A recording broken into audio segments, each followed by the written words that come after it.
ये polymer chemistry formula discuss करने का सेकंड पार्ट है वीडियो का। ओके, मतलब ये सेकंड वीडियो है। ओके, तो हम इसमें क्या है, डिफरेंट टाइप्स ऑफ पॉलीमर्स का मोलर मास डिस्कस कर रहे थे। तो चलिए अब हम डिस्कस करेंगे viscosity molar mass. Okay, although इस पर क्वेश्चंस आया नहीं है, मतलब हमने तो आज तक नहीं देखा है अभी तक नेट या गेट में, पर ये भी बहुत इंपॉर्टेंट है, इसमें आ सकता है। ओके, ये देखिए इसका फॉर्मूला क्या होगा, summation of NiMi 1 plus alpha. Okay, फिर नीचे समेशन ऑफ NiMi। ओके, और ये पूरा जैसे होल में 1 अपॉन अल्फ़ा। ऑब्वियसली इसका मेथड ऑफ डिटर्मिनेशन क्या होगा, इसका मेथड ऑफ डिटर्मिनेशन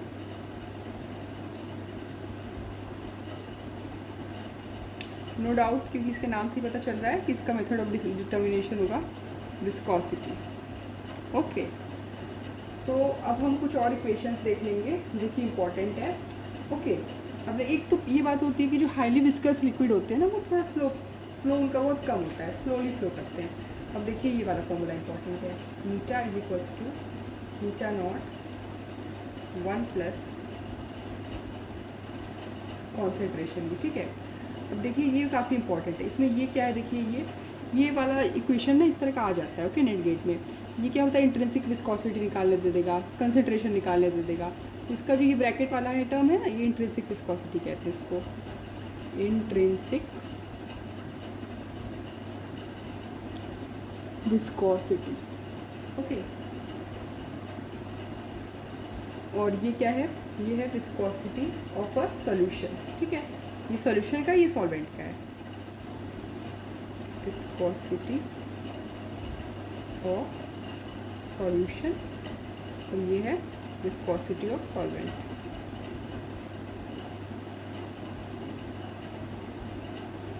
ओके, इस इक्वेशन पे भी क्वेश्चंस आ जाते हैं। ठीक है, अब देखिए जो इंट्रिंसिक विस्कोसिटी मतलब ये वाला है, इसका यूनिट क्या होता है, इस पे भी क्वेश्चन आ जाते हैं। ओके, तो इसका जो यूनिट होता है ना, वो होता है inverse of reciprocal of density. Intrinsic viscosity का यूनिट है reciprocal of density. Okay, for instance अगर आप सोचिए कि डेंसिटी का क्या यूनिट होता है, डेंसिटी का यूनिट होता है, हम ले सकते हैं density is mass upon volume. सोचिए मास को लिया और ग्राम सेंटीमीटर क्यूब हम वॉल्यूम लिए, डेंसिटी होता है ना, density is equals to mass upon volume. तो अगर हम सोचिए मास को ग्राम लेंगे और वॉल्यूम सोचिए सेंटीमीटर क्यूब लेंगे, तो ये डेंसिटी का यूनिट है, उसका रेसिप्रोकल होगा, मतलब जो न्यूमरेटर उसमें सेंटीमीटर क्यूब आ जाएगा और डिनोमिनेटर में ग्राम आ जाएगा। ओके, अब देखिए इस इक्वेशन को भी हम दूसरे फॉर्म में लिख सकते हैं, लिमिट लेके किस तरह से लिख सकते हैं। ओके, अब देखिए कि क्या है, हम क्या करेंगे ना, इसको सब्जेक्ट ऑफ द फॉर्मूला बनाने का ट्राई करेंगे। मतलब इंट्रिंसिक विस्कोसिटी का वैल्यू पूछ लेता है जैसे इक्वेशंस में, मतलब एंट्रेंसेस में, तो हम इसको क्या कहते हैं, सब्जेक्ट ऑफ द फॉर्मूला बनाने की कोशिश करेंगे। तो पहले इक्वेशन लिख लेते हैं। अच्छा, ये viscosity of solution is equals to viscosity of solvent 1 plus intrinsic viscosity, ये है कॉन्सेंट्रेशन अपना। ठीक है, अब देखिए इसे कैसे लिखते हैं, इधर इसको करेंगे ट्रांसफ़र, मीटा नॉट इसको -1 कर लेंगे, is equals to intrinsic viscosity into concentration. तो हमारा यहाँ पे क्या करना है, हमको इंट्रिंसिक विस्कोसिटी को सब्जेक्ट ऑफ द फॉर्मूला बनाना है। तो ये हो जाएगा क्या, मीटा अपॉन मीटा नॉट -1 कॉन्सेंट्रेशन।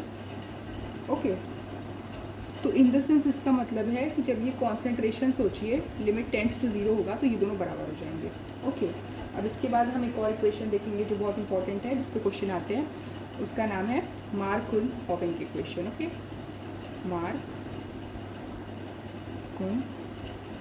इक्वेशन। ठीक है, देखिए ये क्या होता है। ओके, ये इंट्रिंसिक विस्कोसिटी होता है, जैसे ये वाला जो इंट्रिंसिक विस्कोसिटी है सोचिए इज इक्वल्स टू के, ये के कांस्टेंट होता है, ये विस्कोसिटी मोलर मास है जो हमने अभी डिस्कस किया ये वाला। ठीक है, इस वजह से हमने ये डिस्कस किया। ठीक है, ये इधर होता है और ये अल्फ़ा, ये भी कांस्टेंट होता है। ठीक है, ये जो के और अल्फ़ा है ना, ये कांस्टेंट होते हैं, ये दोनों कांस्टेंट होते हैं, के और अल्फ़ा जो है कांस्टेंट होते हैं एक पर्टिकुलर टेम्परेचर में। और किस चीज़ पे डिपेंड, एक पर्टिकुलर टेम्परेचर में कांस्टेंट होते हैं, और ये डिपेंड करते हैं किस पे, सॉल्वेंट और टाइप ऑफ मैक्रोमोलिक्यूल, मतलब सॉल्वेंट पॉलीमर पेयर पे डिपेंड करते हैं। ओके, ये कांस्टेंट होते हैं, मतलब एक पर्टिकुलर टेम्परेचर में सॉल्वेंट पॉलीमर पेयर पे डिपेंड करते हैं। इस पर भी क्वेश्चन आ जाता है। ओके, तो अब देखिए अगर अल्फ़ा का वैल्यू नहीं दिया है तो हम इसको 0.5 मान लेते हैं। ठीक है, ग्लोबुलर प्रोटीन में अल्फ़ा 0.5 होता है। ओके, अब देखिए ये जो है इसका लॉग ले लिया, अगर सोचिए कि लॉग ले लेंगे तो किस तरह से हो जाएगा, स्ट्रेट लाइन का इक्वेशन टाइप का। दोनों साइड लॉग ले लिए, तो लॉग के प्लस ऑब्वियसली सामने आ जाएगा, लॉग ले लेंगे तो अल्फ़ा, ठीक है, लॉग ये। तो अगर सोचिए विस्कोसिटी मोलर मास को आपको निकालने दे दिया और अल्फ़ा और इसका वैल्यू पूछा, तो वैसे भी आपको पता है टेम्परेचर पे डिपेंड करेगा, सॉल्वेंट पॉलीमर पेयर पे डिपेंड करेगा, ज्योमेट्री पे डिपेंड करेगा, तो आप इसे ये निकाल सकते हैं, ठीक है। मतलब इसको सोचिए ऐसे प्लॉट करके देख लेते हैं, चलिए।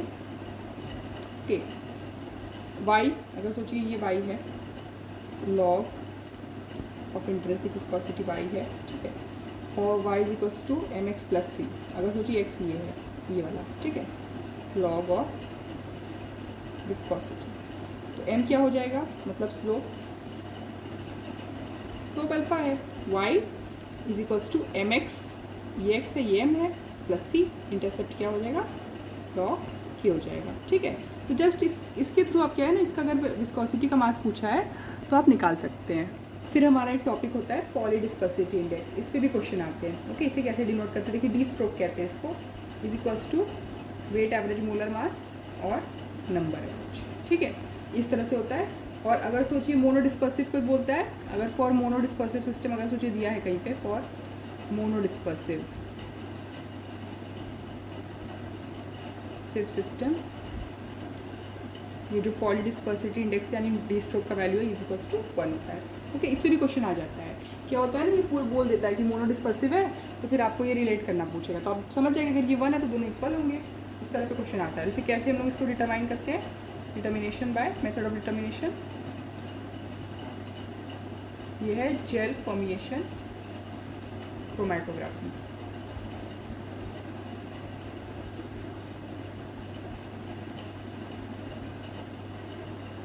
ओके, अब एक और चीज़ होता है, जो वेट्स होते हैं ना, अलग अलग हमने मोलर वेट्स डिस्कस किए, तो सबसे हाईएस्ट कौन सा होता है, मतलब सबसे ज़्यादा मोलर वेट किसका है, इसका देखिए ग्राफ के टर्म्स में आपको क्वेश्चन पूछ लेता है, आपको ये याद रखना चाहिए कि सबसे ज़्यादा NZ होता है, ठीक है, फिर MW आएगा, फिर MV आएगा, फिर MN आएगा, ठीक है, तो उस रेंज में ही है, आप ये देखिएगा, इस तरह से आपको याद होना चाहिए।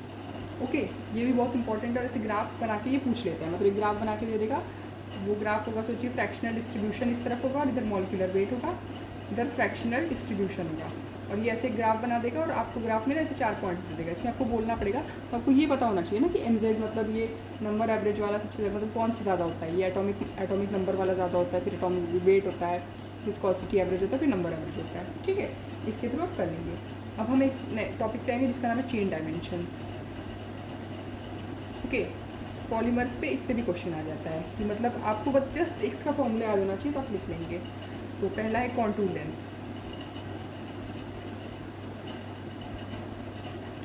तो कॉन्टूर लेंथ क्या होता है, N इंटू एल। N क्या है, नंबर ऑफ मोनोमेरिक यूनिट है, और L क्या है, लेंथ ऑफ 1 यूनिट है, ठीक है। फिर क्या है, RMS है, ठीक है।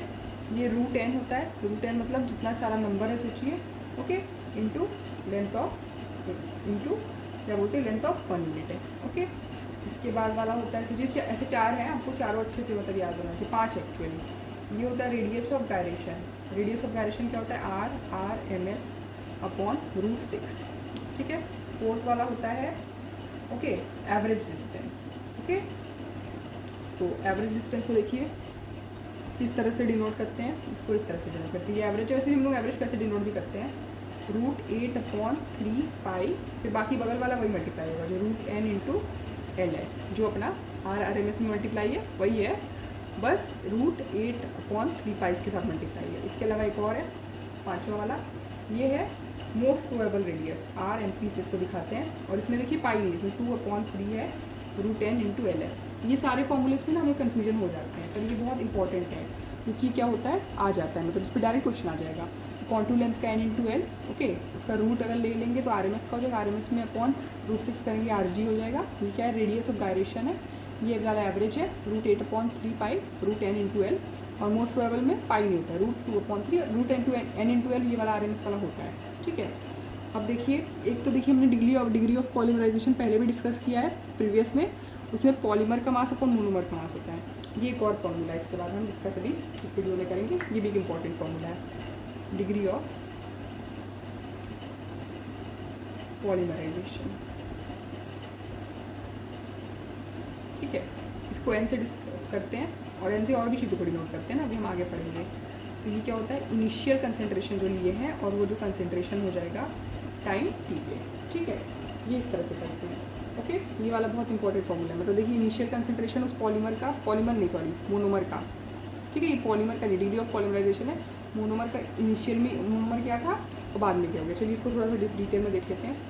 अब अगर सोच लीजिए आपकी A + B हमारा मोनोमर है जिससे पॉलीमर बन रहा है, तो हम A0 सोचिए कंसेंट्रेशन ले लिए, इनिशियल कंसेंट्रेशन इस मोनोमर का लिए। अभी पॉलीमर तो बना नहीं है ना, तो अब कुछ टाइम बाद मतलब 80 टाइम के बाद क्या हो जाएगा, X इसमें से डिसोशिएट चला गया, इसमें से भी X चला गया, तो यहाँ पे X बन गया, ठीक है।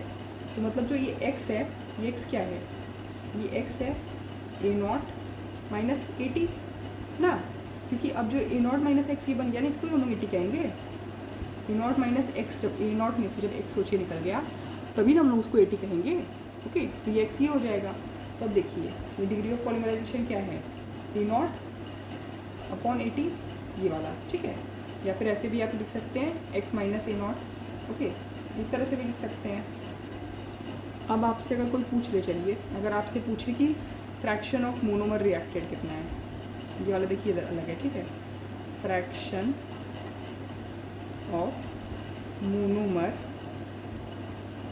रिएक्टेड मतलब कितना जो मोनोमर है वो रिएक्ट कर गया है, ठीक है। तो पहले देखिए A0 था और अब जो रिएक्ट हो गया है सोचिए तो X रिएक्ट हुआ है, क्योंकि देखिए आप A0 था पहले, ठीक है, उसमें से X ही तो रिएक्ट हुआ है। जो रिएक्ट हुआ वो पॉलीमर बन गया जाके, और वो A0 ही बच गया। जो बच गया नहीं पूछा है कितना रिएक्ट हुआ है, तो X रिएक्ट हुआ है। तो आप इसको क्या फॉर्मूला लिखेंगे, आप X लिखेंगे। X की जगह आप क्या पुट कर सकते हैं, देखिए हम यहाँ क्या कर रहे हैं ना, इसका एक रिलेशन ड्रॉ करेंगे, ओके। इसका number of fraction of monomer reacted के साथ एक रिलेशन ड्रॉ करेंगे। तो फ्रैक्शन ऑफ मोनोमर रिएक्टेड को देखिए P से भी डिनोट करते हैं, P आगे ना डिग्री ऑफ पॉलीमराइज अलग अलग तरीके से भी डिनोट करते हैं। अभी ये वाला फ्रैक्शन ऑफ मोनोमर रिएक्टेड है। तो चलिए एक चीज़ देखते हैं कि X को आप कैसे लिख सकते हैं।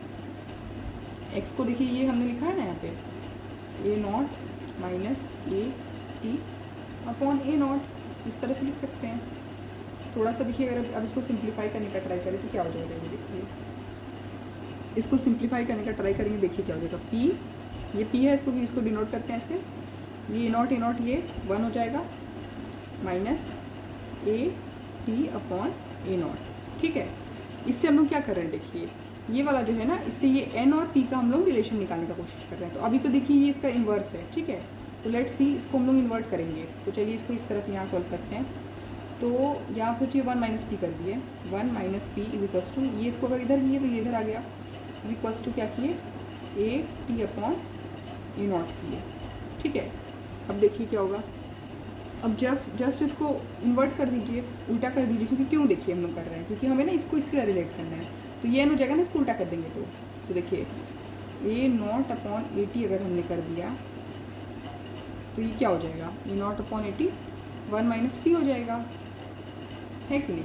ये A0/80 सोचिए है, 1 - P नहीं होगा, देखिए 1 - P तो ये अभी पहले से है ना, 1/1 - P हो जाएगा, ठीक है। बस रिलेशन आ गया। A0/80 क्या था, A0/80 अपना क्या था, N था। तो ये देखिए फॉर्मूला क्या हो गया, N = 1/1 - P। अब इसमें आपको देखिए क्या ध्यान रखना है कि N, ये N का हम रिलेशन निकाल लिए इसके साथ, P के साथ। N क्या है, N अपना डिग्री ऑफ पॉलीमराइजेशन है, मतलब ये, ठीक है। मतलब ये और भी किस तरह से डिनोट कर रहे थे, A0 initial concentration of monomer upon at time T = 1/1 - P। ये क्या है, फ्रैक्शन ऑफ 1 - P के साथ, ओके, जिसमें P क्या है, फ्रैक्शन ऑफ मोनोमर रिएक्टेड। बस आपको ये ध्यान में रखना है। तो ये हमारा डिराइव हो गया।